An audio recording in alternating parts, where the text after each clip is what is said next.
Нацев, имавте состанок со Андјушев, што договоривте, дали се надзира спас за Борец?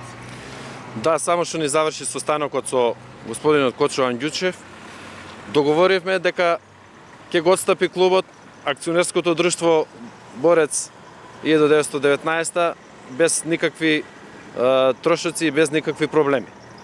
Дека ќе ги задржи играчите, односно играчкиот кадар, нема да има раскин на договори.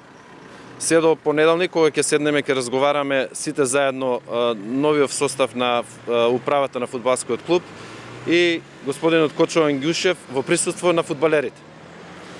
Се надевам дека се ќе помине во најдобар ред, како што беше на состанокот, и дека господинот Кочо Ангјушев ќе си остане на зборот на тоа што го вети. Дали ова значи спас за Борец и дали ова значи продолжување на надпреварувањето во пролетниот дел во прва дали? Да, значи ние продолжуваме таму каде што застана господинот Кочо Ангјушев. Значи, фудбалскиот клуб Борец ќе продолжи да се надпреварува во првата фудбалска лига со истите амбиции како што беше досега, излез во Европа, ако успееме во тоа.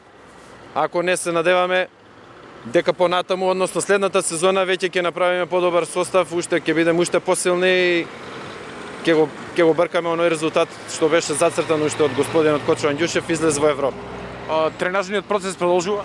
Тренажниот процес продолжува уште денеска, фудбалерите ќе бидат информирани во врска со состанокот и секи се функционира најнормално, бидејќи фудбалерите не може да престанат со тренажен процес, зашто имаат професионални договори, повеќето од нив.